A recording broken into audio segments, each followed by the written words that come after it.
How's everybody doing today? This is Corey Lee's Boxing, and we are back again with another banger. Can you believe it? Another one. Wow. But yeah, man, we're gonna talk about Gervonta Davis versus Devin Haney. Wow. This is a possible matchup that I can definitely see in the near future.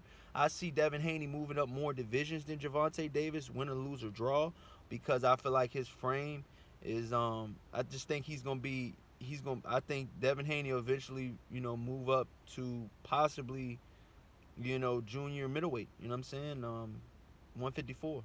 I think he could possibly be up there, in a couple years. You know what I'm saying? But yeah, man, let's talk about it. Gervonta Davis, wow, man, he's pretty much, throwing shots at he's throwing shots at you know, at Gervonta Davis, and then Gervonta Davis is coming right back with more shots as well, pretty much saying that, look, man, I can beat you. You're not pretty much saying that Devin Haney isn't ready. Devin Haney saying that you can fight for a real belt. Pretty much, dismissing Gervonta Davis's WBA regular belt he'll be fighting for in Atlanta, Georgia, coming up December 28th. But at the end of the day, Devin Haney is actually fighting a guy that I've never heard of, and he's fighting on the undercard of two YouTube superstars. Which I'm not knocking, but at the same time, it's like Gervonta Davis is headlining, okay, his own card, possibly pay-per-view ramifications after this.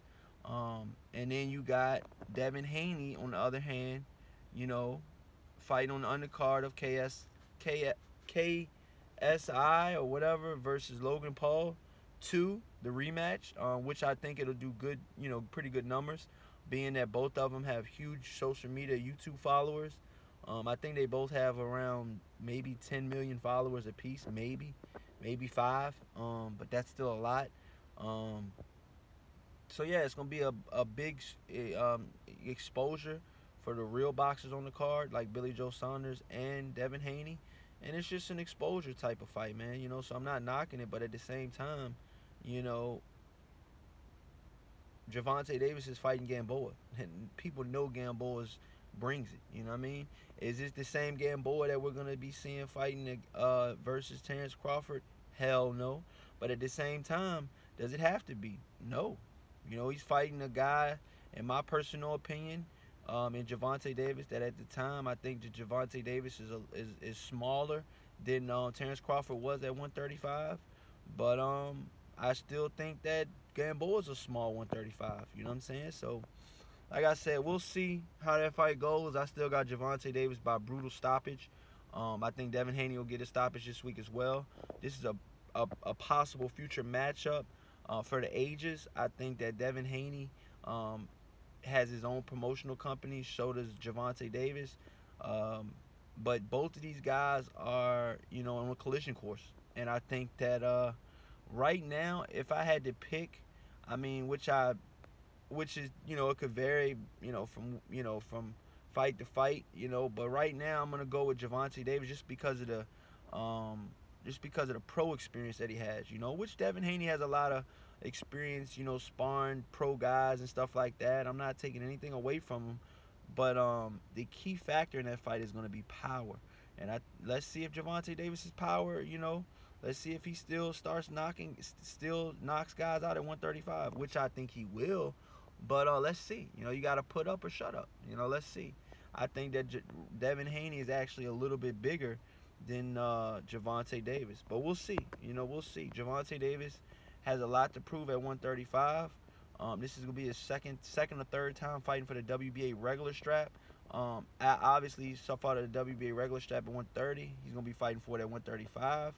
Um, let's just see. But he is ranked number one in the WBC. You cannot forget that. Do not forget about him being ranked number one. You know what I'm saying? So I really want to know what you guys think. Right now it's a pick 'em fight. I really think it is.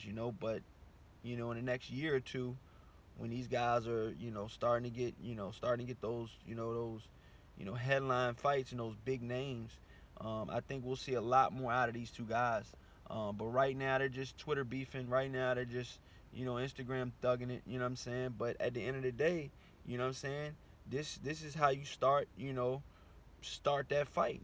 Mix that pot up. You know what I'm saying? Gervonta Davis is already starting, shit with guys at 140.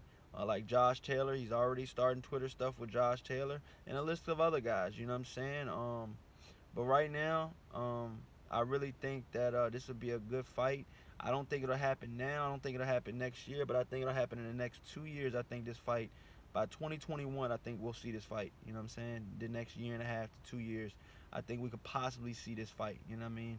Being that Devin Haney is his own promoter.